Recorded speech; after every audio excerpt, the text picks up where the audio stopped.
A menstruação sempre foi encarada como um tabu.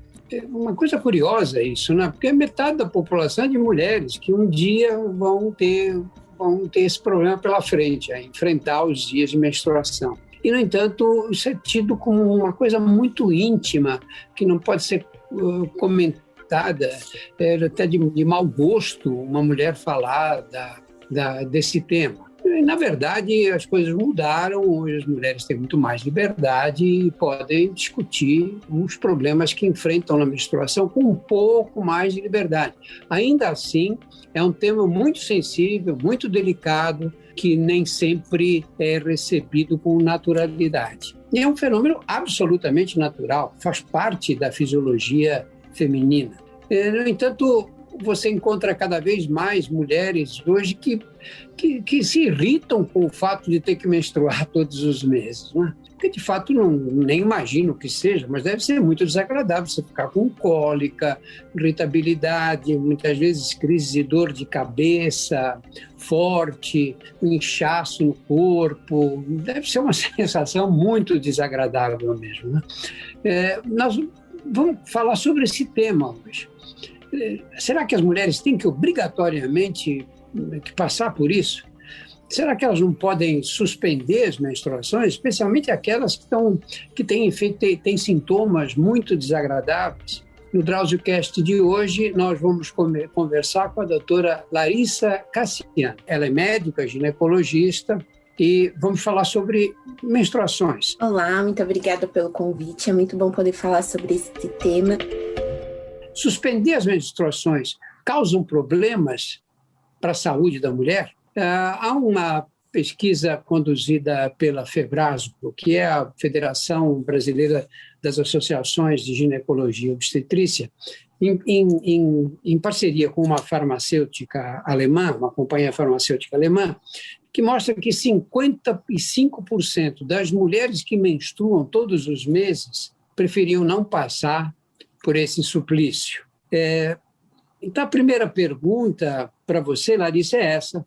Será que a mulher está destinada a passar por essas crises todos os meses? Pensando na fisiologia do corpo feminino, na verdade, ele foi feito para não menstruar, porque a mulher, quando começa a menstruar, já também começa a ovular. Então, o corpo feminino foi feito muito mais para gestar.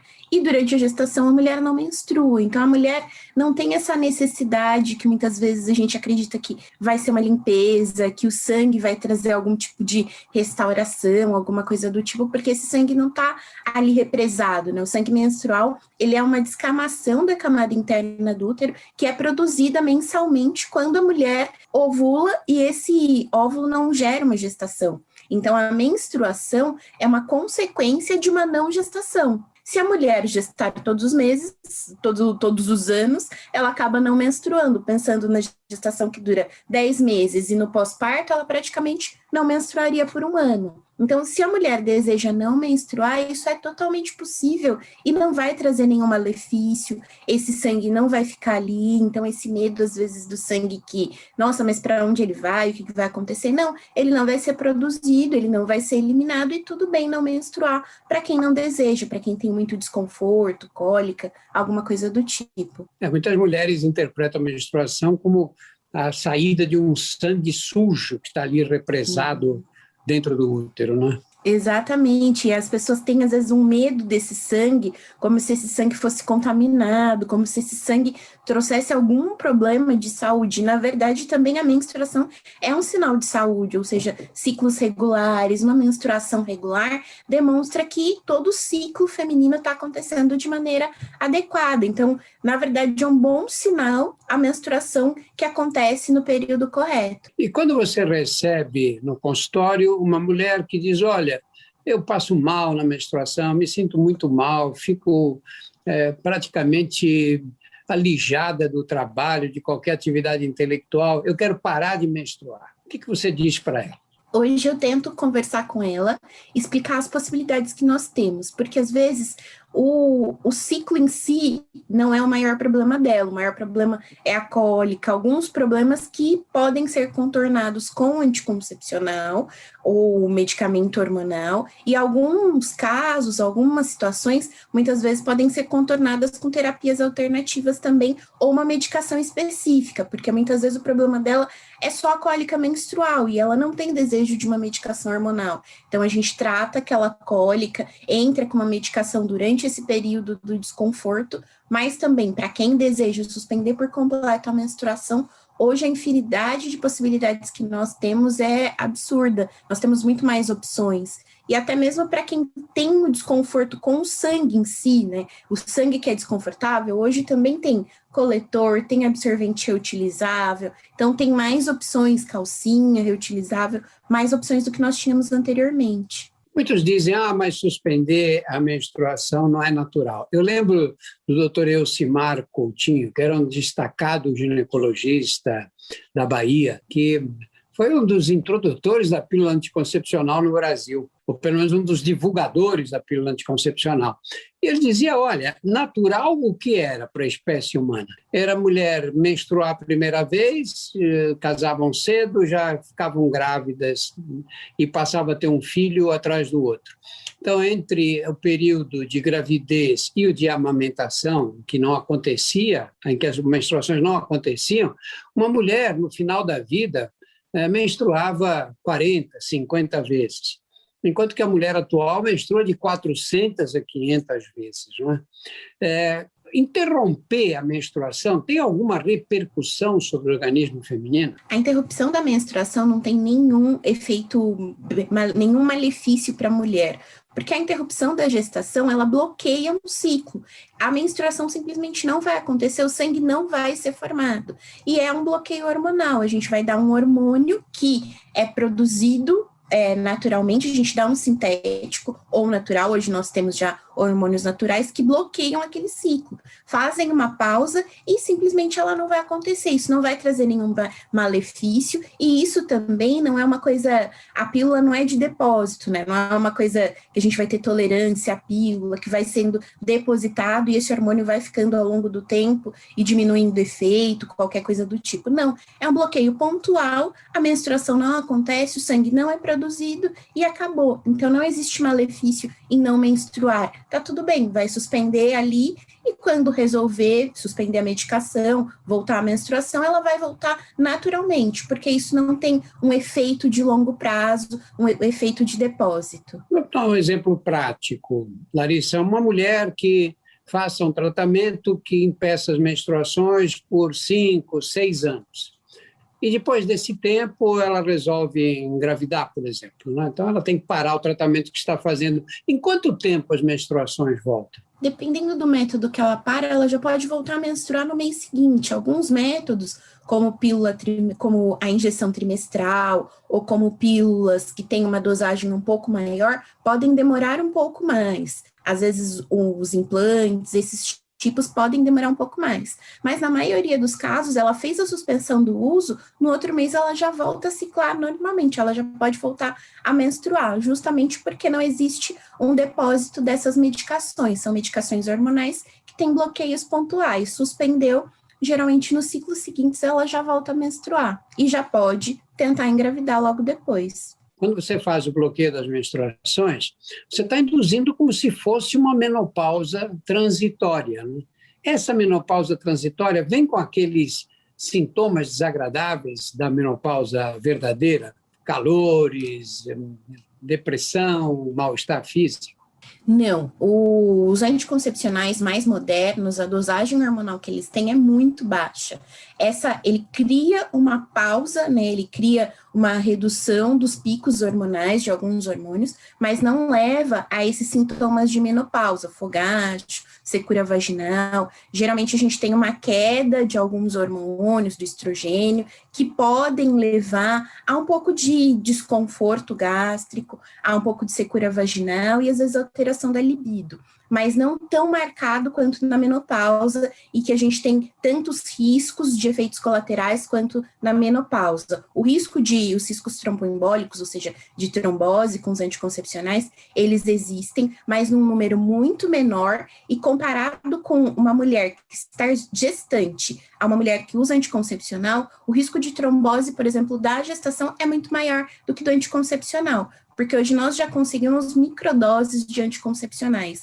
Então, é muito mais seguro usar anticoncepcional hoje do que era antigamente. Os efeitos colaterais hoje também já são muito menores. E com esses novos métodos é possível acabar completamente com a menstruação? Não haver nenhum escape? Não é possível a gente garantir isso, porque isso é muito individual. Alguns métodos a gente tem quase 90% de probabilidade disso acontecer, mas não existe um que tenha 100% essa garantia de não ter escapes, porque depende muito também dessa oscilação da vida cotidiana. Às vezes a mulher tem uma alteração hormonal por uma ansiedade, por alguma alteração da rotina, e isso leva a algum escape, e, infelizmente, a gente não consegue garantir 100% de segurança de que não vai existir nenhum escape. Mas a maioria dos medicamentos que se propõem à suspensão completa da menstruação estão conseguindo uma boa taxa de suspensão completa. E quando acontecem esses escapes, como é o fluxo? É como o da menstruação? Não, geralmente esse fluxo é muito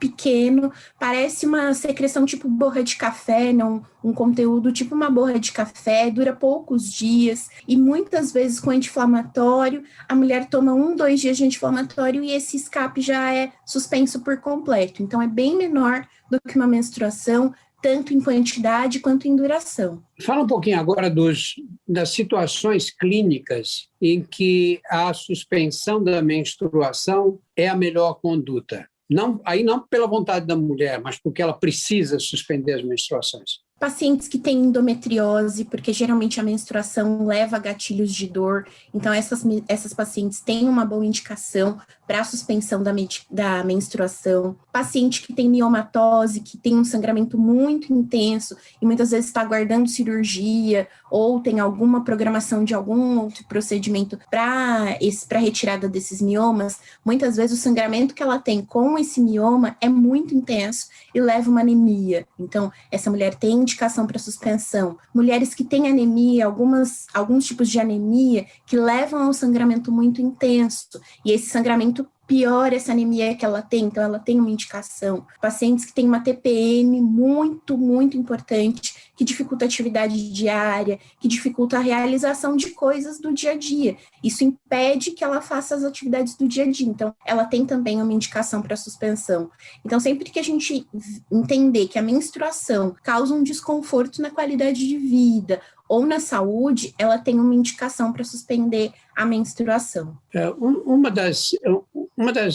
Um dos comentários que se faz é que essa suspensão das menstruações depois acabe prejudicando a chance de engravidar no futuro. É mito ou é verdade isso? É mito.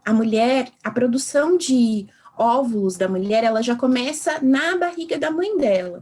E os óvulos são produzidos e nós vamos tendo uma degradação todos os meses, e isso independente de usar anticoncepcional ou não. O anticoncepcional não reduz essa degradação dos óvulos. Então, utilizar anticoncepcional não vai nem fazer com que você degrade menos, destrua menos esses óvulos, nem que você produza mais, porque é um estoque que foi criado ali intraútero, ainda dentro do útero, e que ao longo da vida a mulher acaba perdendo. Então não tem como nós mexermos nesse estoque, fazer nenhum tipo de tratamento para a produção a mais de óvulos, nem nada desse tipo. Então usar o anticoncepcional não vai nem aumentar e nem diminuir, não vai afetar a fertilidade com relação à produção de óvulos. Você acha que as adolescentes, quando menstruam pela primeira vez, estão já informadas do que é a menstruação, de quais são as características dela? Não, a maioria entende muito mais como um sangramento desconfortável que eu vou ter todos os meses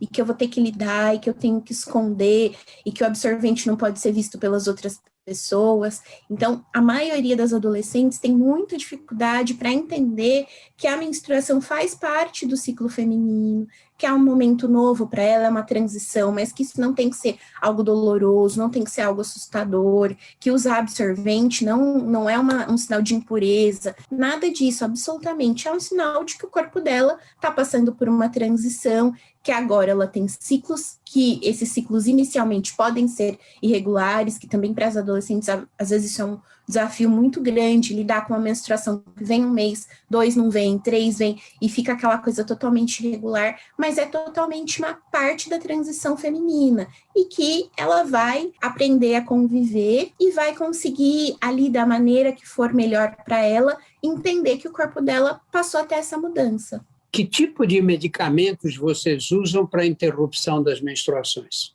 Hoje nós temos o contraceptivo oral, então o contraceptivo oral pode ser uma opção, ele é feito de uso contínuo, na verdade existem específicos para isso, então com essa finalidade. Existem as injeções trimestrais, aquelas que são utilizadas a cada 3 meses. Existe o DIU com medicamento, então o DIU medicamentoso pode ser uma opção para a suspensão da menstruação, assim como o implante hormonal também pode ser uma medicação utilizada para suspensão da menstruação. Então, nós temos praticamente as principais classes, 4 classes de contraceptivos que podem ser utilizadas para suspensão: oral, injetável, implante intrauterino e implante subcutâneo. Os 3 têm uma boa segurança e os 3 podem ser utilizados para suspender por completo a menstruação. E que critérios vocês usam para escolher um ou outro? São vários critérios. A maioria depende da paciente. Então, tem muitas pacientes que não querem procedimentos invasivos, tem muitas pacientes que esquecem os contraceptivos, então o contraceptivo oral, para quem esquece, não é uma boa opção. O injetável tem um pouco mais de efeito colateral e algumas pessoas não gostam de injeção, então também não é uma opção para quem não gosta de injeção. A escolha vai ser basicamente pensando no que a paciente prefere, no que ela se sente mais segura de utilizar, porque às vezes o método é desconfortável para ela, e a lembrança do método é o mais importante para a escolha de qualquer um deles. Se a pessoa esquece muito, o oral não é uma opção, o trimestral pode ser. Se ela quer um método de um tempo maior de utilização, o implante subcutâneo dura 3 anos, então é uma opção. O implante intrauterino, 5 a 6 anos, então é outra opção. Então vai depender muito da opção da paciente e do que fica ali mais prático para ela também. Claro, existe a questão financeira, que os métodos possuem valores que são totalmente diferentes, mas pensando que um implante você vai usar por 5 anos, o contraceptivo é mensal, então isso também tem que ser pesado na hora da escolha. Larissa, muito obrigado. Eu que agradeço, um prazer enorme poder participar. Nós conversamos com a doutora Larissa Cassiano, que é médica, ginecologista, e falamos sobre os métodos e as indicações da suspensão das menstruações. Muito obrigado, Larissa, muito obrigado a todos. Esse programa foi editado pela Estalo Podcasts.